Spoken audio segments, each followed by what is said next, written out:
영화보다 더 영화 같은 세상 이야기 영영세 2화 제목 엄마가 죽으면. 제목이 좀 심각하죠. 우리 주변에 늘 있지만 가려진 사람들이 있습니다. 바로 장애인들입니다. 우리 사회에 있을 수 있는 수많은 차별 중에 장애인과 비장애인 간의 차별은 그 정도가 너무나도 극심하고 서로를 뚜렷하게 가르고 있습니다. 오늘 영영세 영화보다 더 영화 같은 세상 이야기 두 번째에서는 자폐아라는 장애에 대해 이야기를 해보겠습니다. 최근에 이상한 변호사 우영우라는 드라마가 선풍적인 호감을 받으면서 장애인들에 대한 관심이 새롭게 부각이 되고 있습니다. 우영우 변호사는 자폐 스펙트럼 장애를 가지고 있어서 의사소통 능력은 크게 떨어진다고 볼 수 있지만 뛰어난 암기력으로 법전을 거의 통째로 외우고 있죠. 걸어다니는 백과사전이라고 할 수 있을 정도로 천재 변호사예요. 이 우영우가 대형 로펌에 취직하면서 겪는 이야기를 다루고 있습니다. 우영우 변호사는 생애 첫 번째로 선 법정에서 이렇게 변론을 시작합니다. 모두 진술에 앞서 양해 말씀을 드립니다. 저는 자폐 스펙트럼 장애를 가지고 있어 여러분이 보시기에 말이 어눌하고 행동이 어색할 수 있습니다.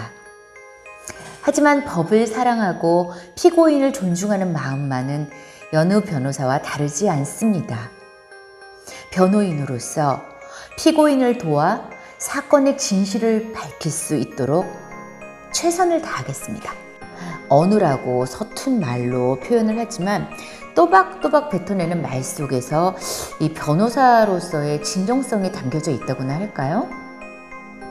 심지어 법을 사랑한다는 말이 진심으로 느껴지기까지 하는 그런 색다른 체험이 드라마를 통해 시작이 됩니다. 하지만 현실은 어떨까요? 한 신문 기사 내용을 보았습니다. 자폐아를 둔 가정은 재해를 입은 것과 같다고 합니다. 오죽하면 어떤 부모가 치료비 감당이 힘들어서 아이를 수용시설로 보냈는데 갑자기 전화가 와서 아이를 데려가라고 할까봐 겁난다고 그런 이야기까지 털어놓더라고요. 저는 최근에 두 자폐아를 둔 엄마의 사연을 우연히 발견을 했습니다. 글 제목이 엄마의 꿈, 내가 죽더라도 점점점 이게 뭐지? 하면서 저도 모르게 막 살펴보게 되더라고요. 한번 소개해 드릴게요. 마지도 둘째도 중증 발달 장애야. 자폐아로 태어났다. 아빠도 엄마도 유전적 질환이 없었지만 마음이 불편한 두 천사를 선물로 받았다.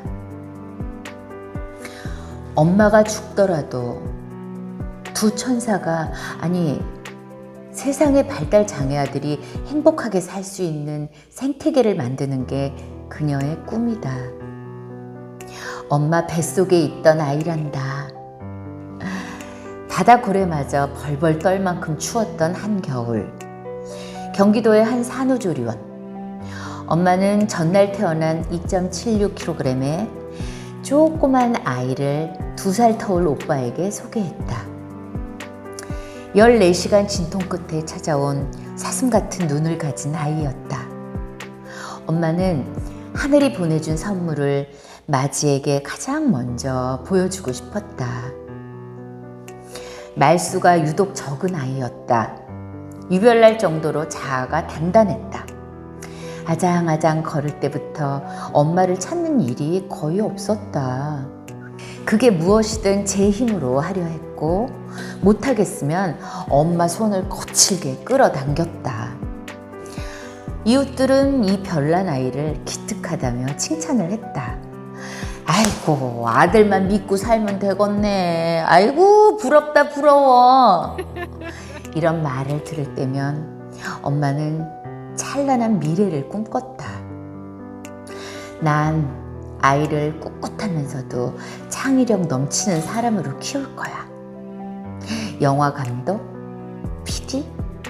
예술가? 우와, 생각만 해도 멋진데? 말문이 트이지 않은 게 흠이라면 흠이었지만 뭐 문제될 거는 없었다. 아이 아빠도 그랬단다 라는 시어머니의 말 한마디면 걱정 끝, 웃음 가득이었다.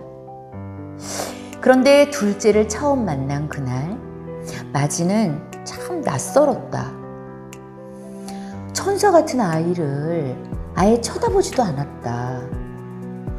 질투 때문은 아닌 것 같았다. 관심이 없는 듯 아예 눈길을 주지 않았다. 이상하리만큼 통제도 잘 안 됐다. 너 그러면 안 돼 라는 아빠의 호통에도 마지는 산후조리원을 헤집고 다녔다. 엄마는 예민해졌다. 돌이켜보니 저런 모습은 한두 번이 아니었다. 편의점만 보면 자동차가 쌩쌩 달리는 도로를 막무가내로 건너간 적이 숱했다. 잠깐 한눈판 사이 사라져 집안을 벌집으로 만들어 놓은 일도 허다했다. 둘째가 태어나 그토록 기쁜 날, 엄마는 마지의 자폐증을 처음으로 의심을 했다. 자기만의 세상에 갇힌 건 아닐까? 아유, 아니겠지, 설마. 그로부터 10여일 후 젖을 배불리 먹은 둘째가 새근새근 잠들자 엄마는 컴퓨터를 켰다. 사실 이 무렵에 PC를 켰다 껐다 한 게 벌써 5일째다. 설마가 현실이 될까 하는 무서움. 현실이면 어떡하지? 라는 두려움 탓에 엄마는 망설임을 반복했다. 하지만 더 이상 미룰 수는 없었다. 점점 날카로워지는 직감 탓에 잠을 잘 수 없었기 때문이다. 쿵쿵대는 가슴을 누르고 PC를 켠 엄마는 자폐아 조기 발견 체크리스트를 검색했다.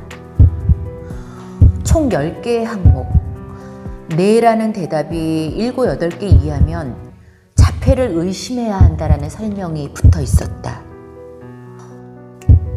엄마는 천천히 눈을 내려 질문을 읽었다. 아이는 엄마와 눈 맞춤을 합니까? 엄마가 저기 봐라 하면 가리키는 대로 아이가 함께 보나요? 엄마의 지시에 따라 아이는 장난감으로 먹는 척을 하나요? 세 번째 질문까지 읽은 엄마는 창을 내리고 PC를 껐다. 숨이 막힐 정도로 긴장했기 때문은 아니었다. 질문을 더 이상 읽을 필요가 없었기 때문이었다. 그 길로 엄마는 마지의 손을 잡고 병원으로 갔다. 결과는 엄마의 바람을 외면했다. 자폐가 의심됩니다. 집에 돌아온 엄마는 마지처럼 베개를 끌어안고 방구석에 앉았다. 그제야 마지의 마음이, 마지의 불편함이 보였다. 엄마 때문이야. 미안해. 정말 미안해. 엄마의 눈물이 베갯잎을 슬프게 적셨다. 자폐. 엄마는 마지가 현실과 동떨어지는 걸 원치 않았다. 유명하다는 아동 발달센터를 찾아다니면서 언어, 인지, 감각, 통합 등을 닥치는 대로 다 가르쳤다.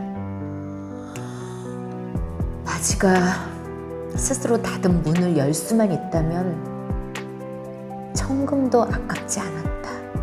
현실의 높은 벽을 절감할수록 엄마의 집착은 더욱더 심해졌다.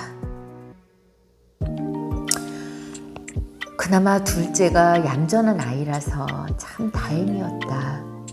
둘째까지 속을 끓였다면 못 살았겠구나 싶었다. 가끔씩 오빠처럼 멍하게 있거나 느닷없는 행동을 하곤 했지만 엄마는 대수롭지 않게 여겼다. 하늘이 아무리 냉정하더라도 설마 둘째까지 잡혀야 할 일은 없었다. 그로부터 2년여가 흐른 뒤 맞이의 만 5살 생일날, 엄마는 마음만큼이나 차가운 바람을 뚫고 동사무소로 향했다. 동사무소 직원의 목소리가 들렸다. 어머니! 직원은 엄마에게